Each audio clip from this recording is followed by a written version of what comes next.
Hi everybody, welcome back. So, it's March 31st. Not very spring weather like outside. It's only about 34 degrees Fahrenheit outside right now. And snow flurries yesterday was about 70, so huge fluctuation in the temperature. So I'm in the workshop here today. Hope you enjoyed the other two videos that I put up, and I'm looking forward to sharing more content that pertains to projects like that. If you like those, let me know. But in the meantime, one of the pieces of equipment that I use quite a bit around our homestead and even in our hunting properties and things like that on the mountain is an old Ford 9N tractor that I have. And when I originally bought it, I bought it used. You can pick them up really, really cheap. They're a nice little reliable tractor. I think I only paid like $1,000 for the one that I had, and the guy actually put like $800 or $900 worth of tires on it. So virtually got the rest of the tractor for next to nothing. But when I did buy it, it had a small hydraulic leak right around the rear differential, and it wasn't really that bad, but it has since increased. Now whenever you run it, it actually drops out pretty consistent. I'm going to show you here in a second how much it leaks just overnight into a pan that I catch it in.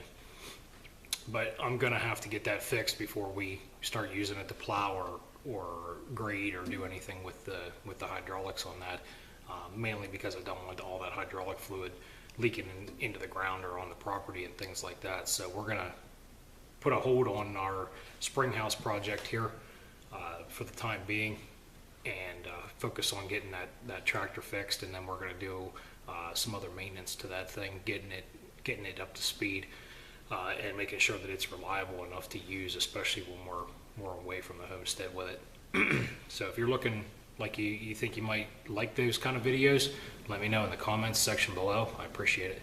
But let me show you what we have going on here.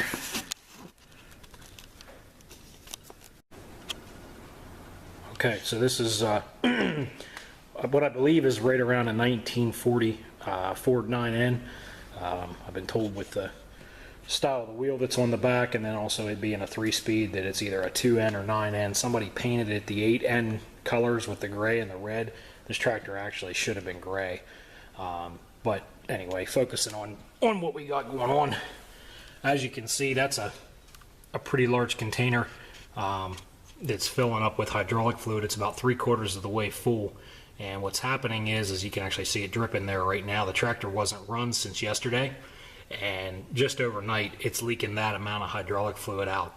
So pretty significant leak that we got to get addressed. Unfortunately, this is a big repair, and I'm going to have to actually tear most of the back end of this tractor apart. And when we do, we're going to replace some other seals and make sure that there's nothing else going on in there that's a problem in the meantime. And then while I'm at it, there's a couple of leaks, and then a couple pieces of the equipment that's aged. The coil on this, as well as the plugs and wires and things like that, are definitely starting to show some age and wear.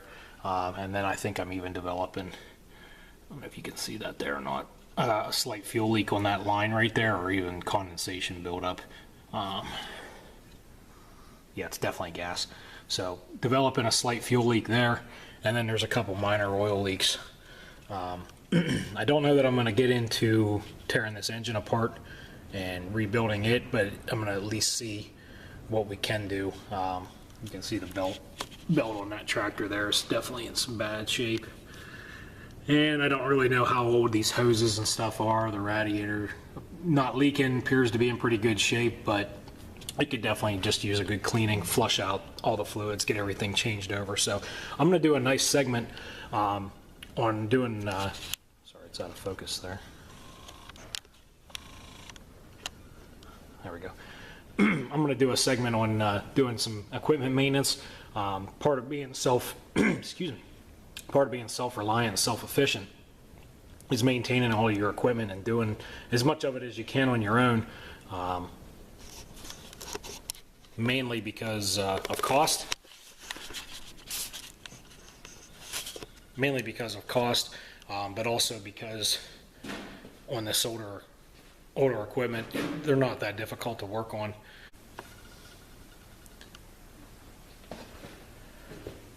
All right, so as I mentioned earlier, one of the first things that I need to do to start maintaining this is going to be to start taking it apart. I'm not going to start taking the rear of this tractor apart just yet. I just want to get the hood pulled off of it so I can access everything in here just a lot easier, inspect the fuel tank, look at the lines and everything like that.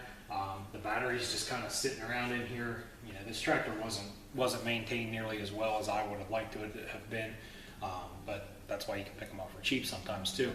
And I've been using this tractor actually for a couple of years now without hardly any maintenance to it. So it's due for not necessarily a restoration, but just an overhaul on a lot of the maintenance items to freshen it up and get it up to speed.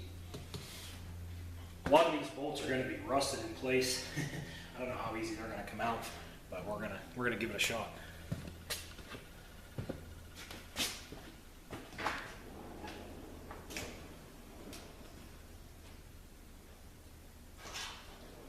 I'm actually not going to be surprised at all if a lot of these don't just break off and need to be replaced.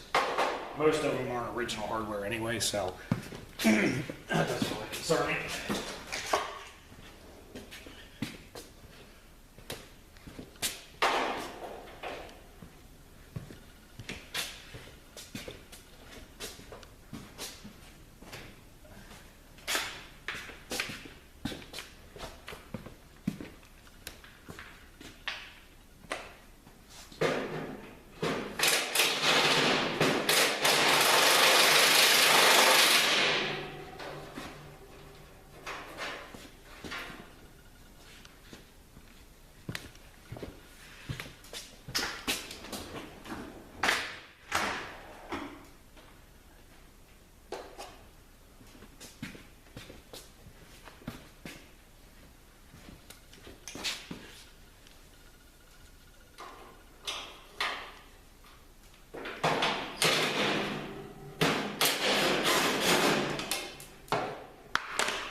I might even end up replacing a lot of this hardware anyway, just because it's really rusty.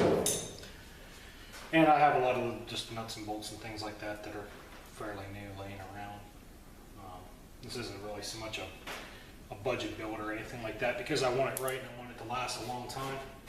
So I might as well get it done. And make sure that I'm happy with it.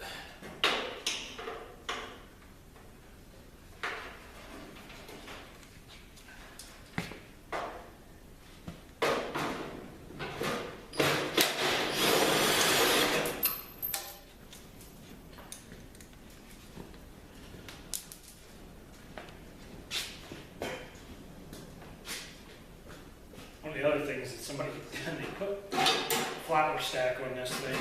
It makes it kind of obnoxious and loud. I got a new pipe for that I bought a long time ago, long before I started any of this homesteading or anything like that. So I already have it, might as well put it on, get it back to original, quieten it a little bit, and keep the fumes from hitting me in the face whenever I'm driving.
As I mentioned before, this is not going to be a restoration by any means.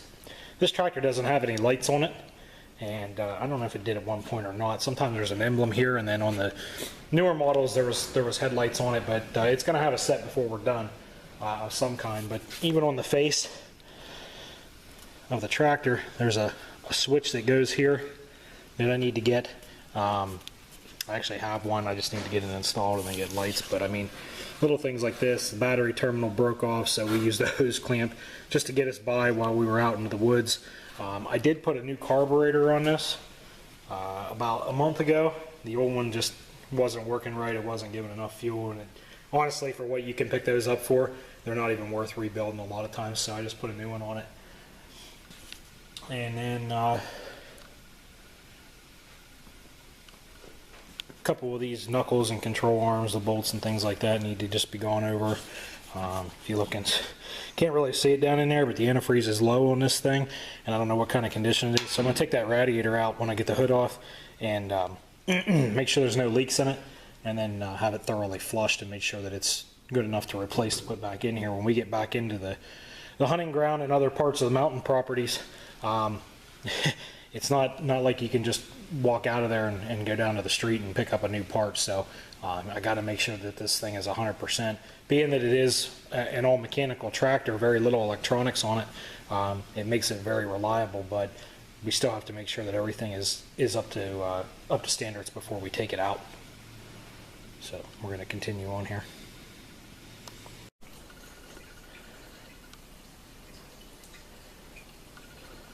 Okay, so working on getting this hood off. This fuel tank's actually bolted to this hood. So what I'm going to do is just go ahead and drain all the fuel out of it just at the carburetor here. That way it still goes through the sediment bowl, and then just have it going down into a gas can to capture that fluid back. And then that way I'm going to try to remove the front hood piece, the grill, and the upper part of the hood all as one piece. Make things a little easier to get into there to access everything. So as soon as that's done draining here, we'll be back.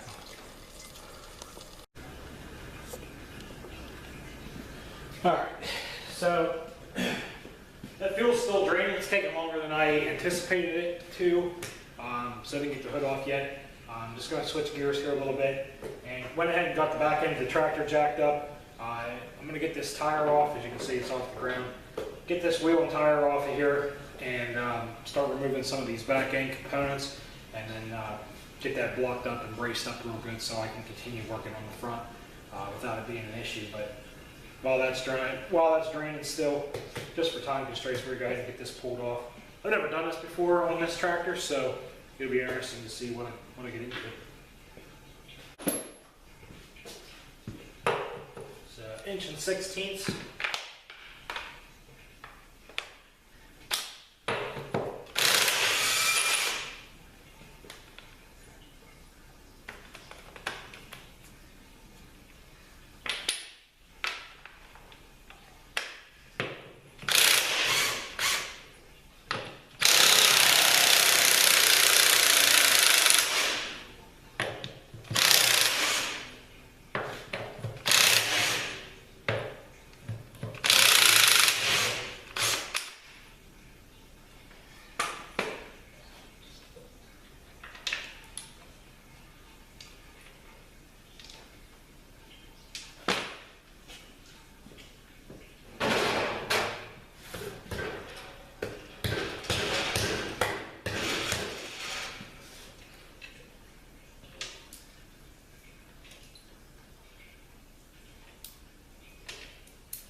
As you can see, we got that off. And we have some work to do. This drum and axle seal is definitely leaking. So we might as well get that apart, get the brakes cleaned up. This just has a mechanical brake that you just press this lever. And that's actually what actually causes the shoes to move inside of there, press against the drum, and allow you to stop. And I'll tell you, on these older tractors, they don't work, at least not well. So might as well get them cleaned up, working as best as they can, and then at least we know we have some brakes. So continue on. I'm going to go ahead and pull the other side apart, do the same thing, and then we'll move forward.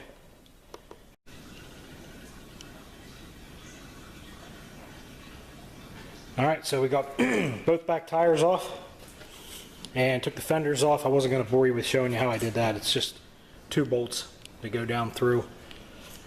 They also hold these brackets on right here. So just took them off. So we're down to the back end of the tractor here.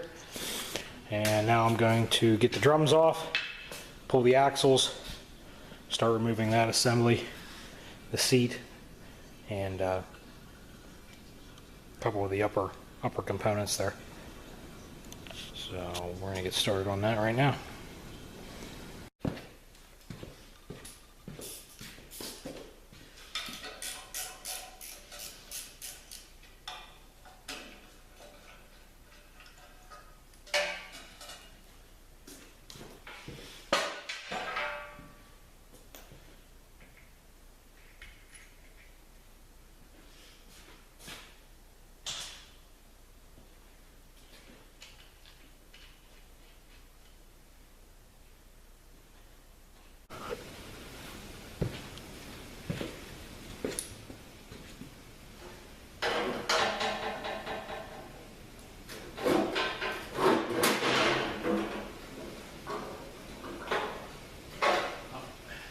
Plan was to take that bolt out, but the bracket's rusted off, so I already got the other side out. So this should be just about ready to come off. Might end up with a bit of a blooper reel here, we'll see.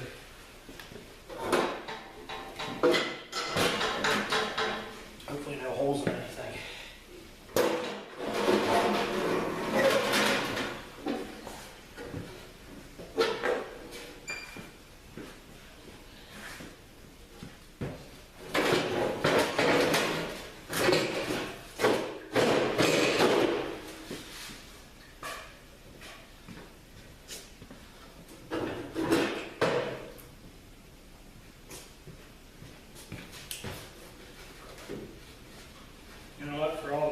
It's going to be, I'm just going to go ahead and take that steering wheel off too while I'm at it.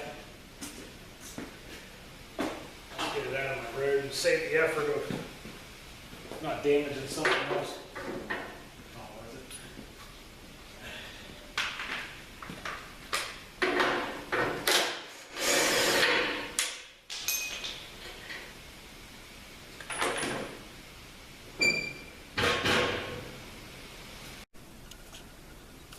Okay, so went ahead and got the hood off of this thing. So we just about got it down to where I can start working on it where I want it to be.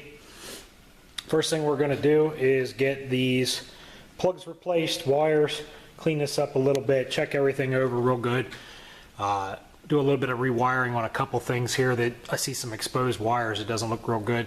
And then that coil down in there, I don't know if you can see that, but somebody siliconed that together. I just noticed that every time this thing would go through water, it would want to shut off, and I believe it's because that coil would get wet, and that's what was causing my issue. So we're going to go ahead and replace that while we're doing the tune-up and maintenance to this thing. And then, like I said, get this radiator off here, get it flushed out, make sure there's no leaks. I don't see any. It's not in the best shape as far as appearance goes, but it's not leaking. So other than that, we're going to get going here on the rest of the maintenance, and then start getting this rear end apart as well, and trying to find that leak in the back end there and getting it fixed. So once we get that apart, I have a new seal kit, things like that we're going to do in there. So this will be part 1 of this series, and look forward to you joining me on the rest of rest of the repairs on this project. Thanks again.